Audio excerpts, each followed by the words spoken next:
What's the best breakfast on the earth? Idli? Most nutritious food in the world. We hear that taste and health don't go together. Well, once you discover Italy, you will realize that you can have delicious along with good health.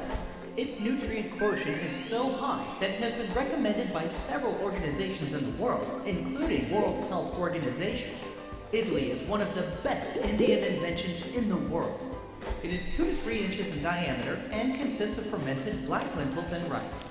Don't get fooled by its simple looks. Italy is a nutrient powerhouse. It is rich in carbohydrates, proteins, enzymes, fats, amino acids, and fiber, and contains no saturated fat and no cholesterol. According to the doctor, Italy is a complete food that can be eaten with varieties of side dishes, which can run in the thousands.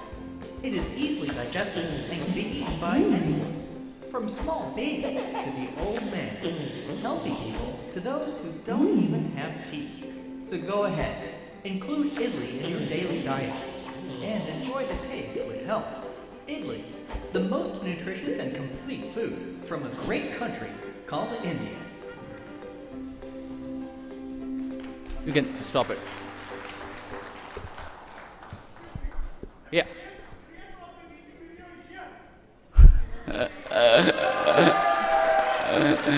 Wow. Great. So I'll probably start the session with maybe 5 minutes on my background,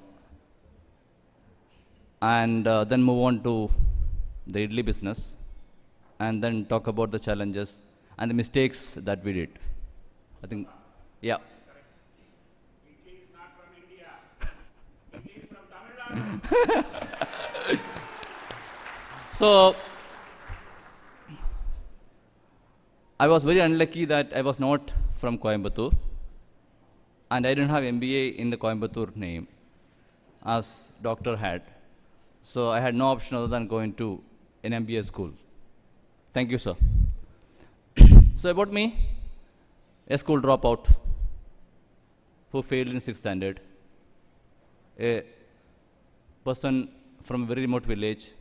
My dad was a coolie worker. Education was not given any importance in my village. There was no school in my village. There were no roads in my village. There were no electricity in my village.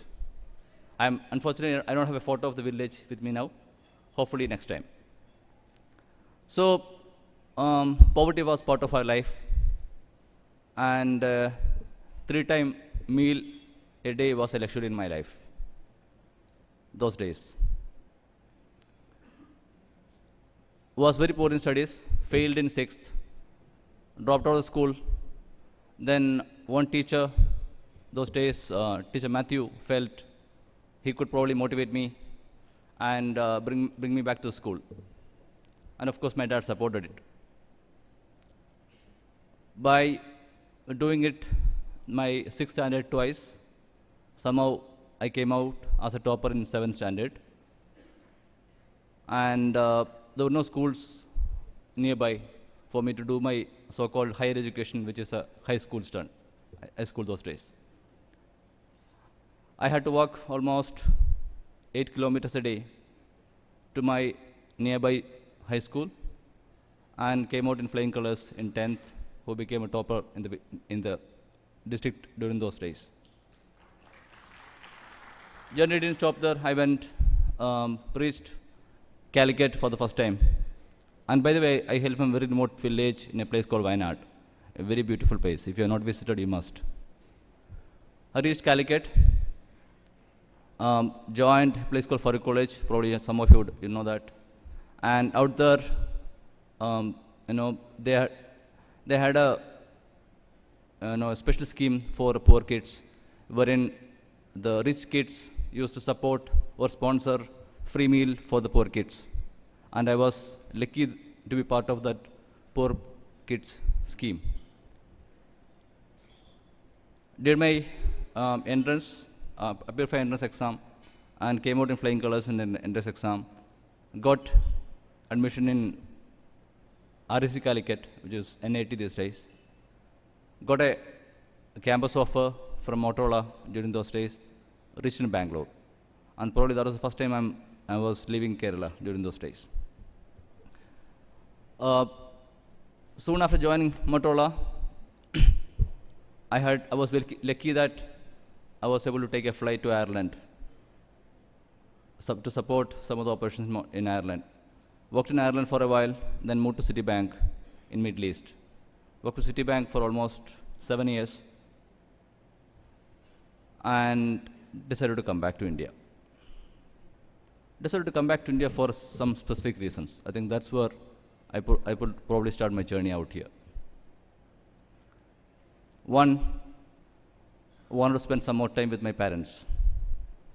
Second, I wanted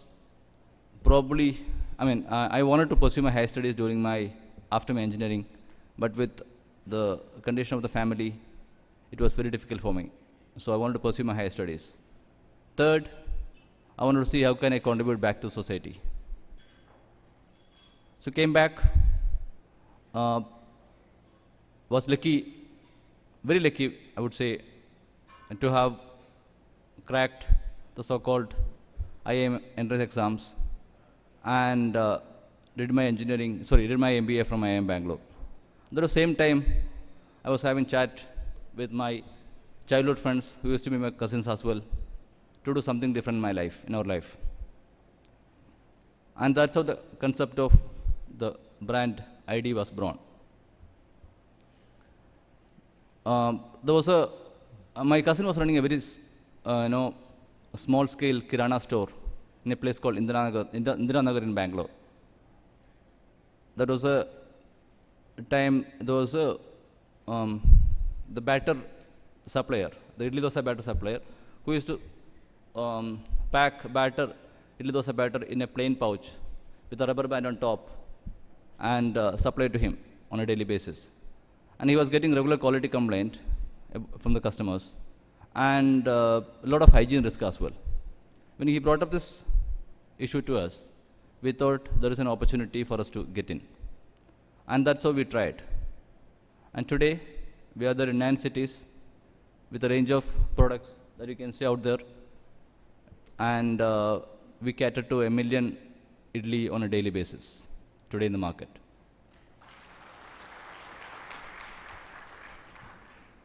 We started with a 1 crore business, year 1.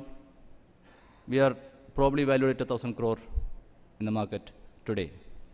But it took us just 8 years to do it. The teamwork really played out there. The dream, this is just a journey. I think there is no destiny. If you just look at the batter or idli business in Coimbatore, I strongly believe, let's talk about probably, what's the Coimbatore population, around 30 lakhs? 30, 40 lakhs? 20. How many idlis Coimbatore eat on a daily basis? 3 times a day or 4 times a day? Right? So easily, I would say 3 to 4 times in a week, right? And 3 to 4 idlis in a week, in a meal, that's a 500 crore business. 500 crore idli business in Coimbatore. So what are you waiting for? Opportunity is there. So we just started our operation in Bangalore, then expanded to adjacent cities. We are coming to Coimbatore soon. In April, we will be launching our operation in Coimbatore. So that's about the journey, my personal journey. It was a great experience as well, learning many things throughout this. So maybe next, are we okay on time? Satish, you can time. Okay, so I'll probably spend next 10 minutes to take you through the story of ID, and don't look at what we done right. I think maybe look at what we have done wrong, because don't make the same mistake that we have done earlier. Why reinvent it? So, the first thing is, as I told you earlier, we ensure that the 100% natural food reaches the household without making any compromise on the food, without taking any credit away from the homemaker. So we don't do idli, but we do idli better.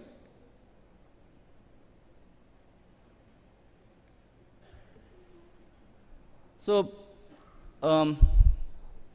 these are the few things that you probably may not learn in MBA schools, but from our experience. The biggest challenge for us was when we started as a family business. If you had to grow to 1,000 crore business, it cannot be handled as a family business. We have to professionalize it. So what do you do with your co-founders? How do you marry co-founders or the entrepreneurs with the professionals? Out there, I think we played that very differently and very safely as well, wherein we created a entrepreneur team within the team ID, and slowly transitioned the entrepreneurs to that role, which is a more of an entrepreneur role, and brought in professionals to manage the business as usual. And that's paying off very well for us, because so you see the innovation within ID happening on a regular basis, and then you see the team being handled professionally by the experts.